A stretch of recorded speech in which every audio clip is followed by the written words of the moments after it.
Oh, the girl's a little winded today. I just had to walk from the creek.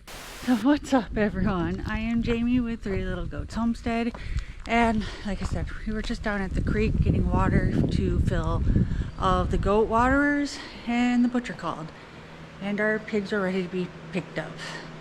And the problem is, I thought I had a week before we were gonna be able to pick them up, but nope, they're ready now. And oh, I can't get this thing open. Oh no, I don't have room for them. So we still have Lenny and Squiggy left over from the last butcher. We're running low. We're definitely running low, but Lenny and Squiggy barely fit in here, all by with just the two of them. And this time we've got 3 pigs. We have an extra freezer at Jesse's parents' house that we're going to stock them up with as well, but I definitely need to make some room in here. So let's get that done while Jesse's doing water so we can go and get our pigs. So I planned on putting them in this chest freezer, but it's full too. So the next rainy day, my goal was to can all of the tomatoes that we got from this year, but I haven't had a chance to do that, and so looks like we're going to the pork or the beef freezer because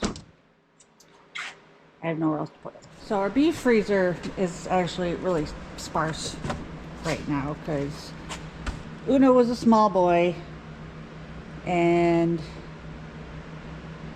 he is almost gone, and we still have a few months until Trucky's ready to go to the butcher. So I'm going to consolidate all of this beef and move the remaining pork over to here. So one of the good things about having a freezer max system in every one of our chest freezers is I can just consolidate everything over to one side, and then I can take all of the empty bins out, which I've already started to do, and I can just swap the empty bins for the full ones over in the other freezer.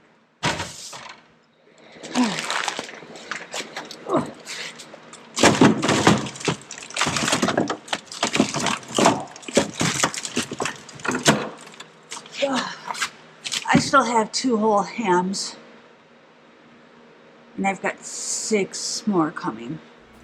I may be in trouble.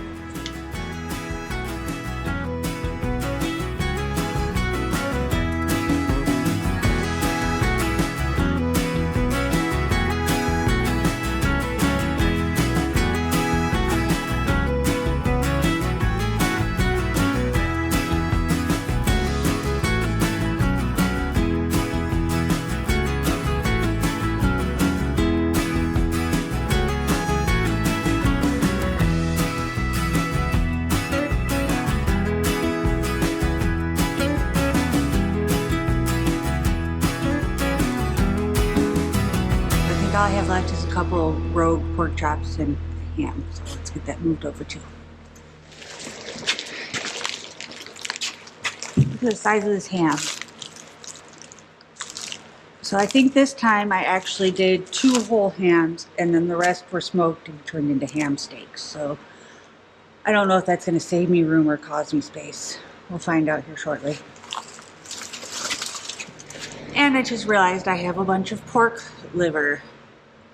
We don't really eat a whole lot of liver. Granted, it is great for you. It is full of nutrients for you, but I don't like it, so I do not eat it.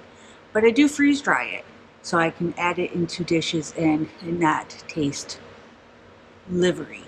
So I guess when I get back, probably sometime later this week, I'll be freeze drying a bunch of pork livers as well, because I already did all the beef livers that we had, so I guess I'm really behind on stuff. I also still have a lot of pig fat I have to render down. I rendered down a lot of the lard earlier this year when I was still in my neck brace and I wasn't really able to do a whole lot around the farm, so I was able to render stuff because it wasn't too labor intensive.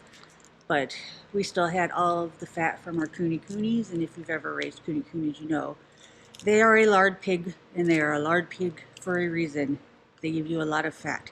But I still have, I think, 4 bags of pig fat and I still have beef fat that I have to render down. I go through more tallow than I do lard.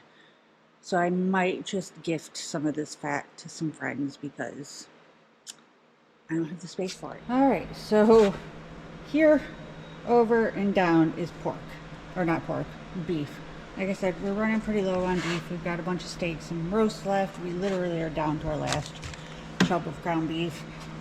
And then here, over and down is pork. So as I came across today, I was moving the liver to one spot. All of the fat is down there, and then the bacon and the sausage are down at the bottom as well. So it is still somewhat organized.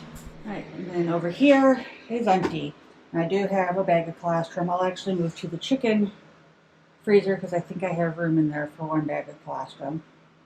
Whenever one of our cows calf, we always keep colostrum from them on hand because we're really the only somewhat decent sized dairy in our area, and we have a lot of cattle farmers around here, so we keep it on hand for emergencies. Because if you've ever raised cattle, you know that getting colostrum in those calves within the first 24 hours, really the first 12 hours, is like must be done. So, and yeah, you can get the colostrum replacers, but it's not as good as the real stuff. So every time we have a cow calf, we always milk out after about 24 hours with their calf. We'll milk them out. That way the calf gets plenty of colostrum, and there is usually a ton left. Like Deb, she gave us, I think, 5 or 6 gallons of colostrum in transition milk. So we keep it on hand not only for ourselves, but for our friends that raise cattle as well. Alright, so one freezer is ready to go. So hopefully Jesse's parents' freezer is empty and ready to go. And as soon as Jesse's done giving all the goats water, we will hit the road. We will be taking his truck because last time 2 pigs actually filled up the back of my Ford Escape. And I don't have the Escape anymore. I have a Tacoma now, and they're definitely not going to fit in the back of that because I've got a drawer system in it.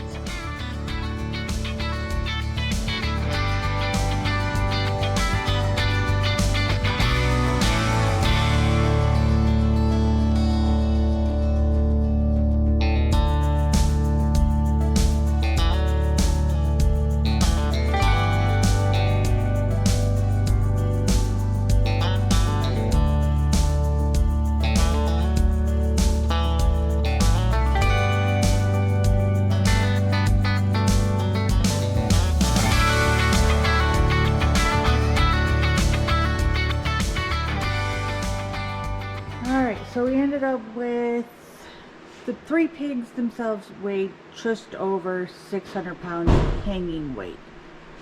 So this is what we ended up with, and now we get to go through it all. Well, it's a lot of pig. It's a lot of pig. All right. Let's see.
So we've got everything counted. So we've got 15 Italian sausages, 15 breakfast sausages. I didn't count the ribs, but all the ribs and the ham hocks are right there. 5 unseasoned ground pork.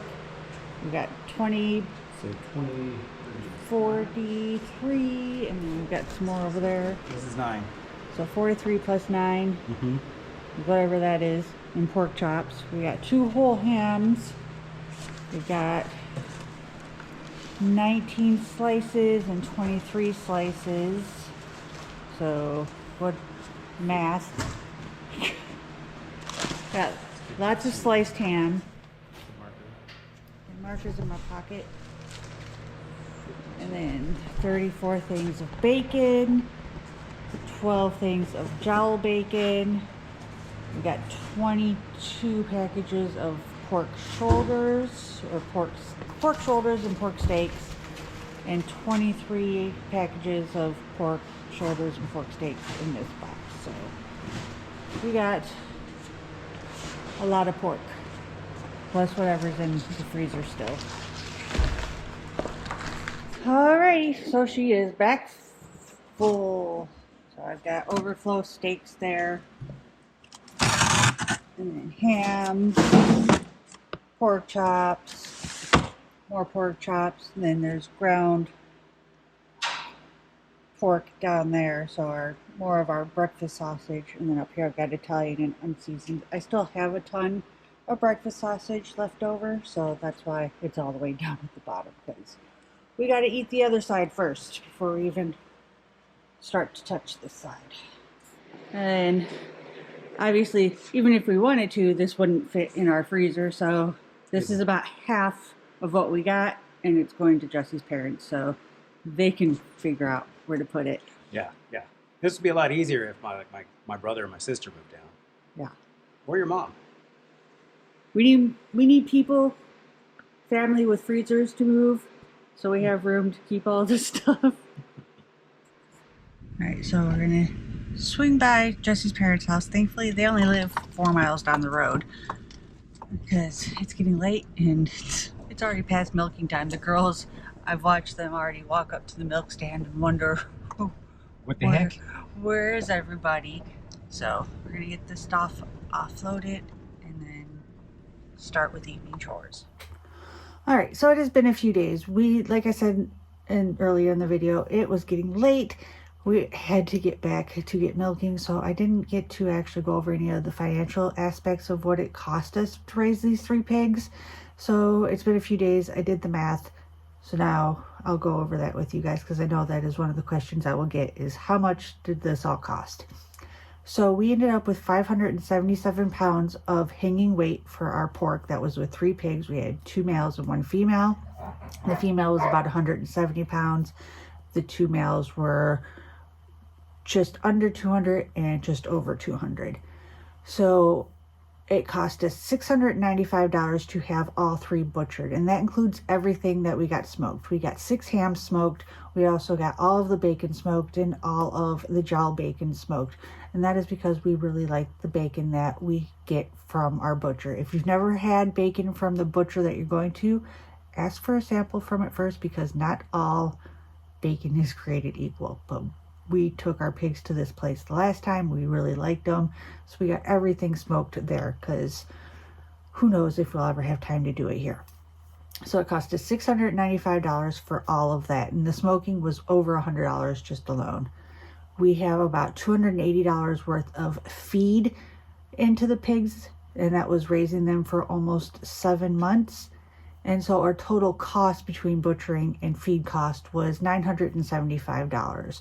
So that came out to just under $1.70 a pound for all of the pork we got back. And if you ask me, $1.70 a pound for bacon is pretty awesome. Not to mention that, like, just our grocery store alone, when I looked at the prices online, Walmart pork chops for like the boneless, like pork loin chops, were like $4 something a pound. So $1.70 a pound is amazing. And I know a lot of people don't have the space or the ability to raise pigs to butcher. So if you wanted to possibly get your own pigs to butcher, you can always reach out to your local pig farmer or homesteader, because a lot of homesteaders will grow pigs for other people and have them butchered for them. So that is always an option to look for in your area. Now that we've gone over all the financials though, I'll send you guys back to the video. Alright, y'all, so we are probably about an hour behind milking. The cows are in the chute waiting. I can see them looking at us from the other side of the pond, so we're gonna end this so we can do chores and Before they unionize. yeah. So if you like this video, be sure to give it a big thumbs up, and if you haven't already, hit that subscribe button. We put out videos every week, and we'll see you in the next one. Bye.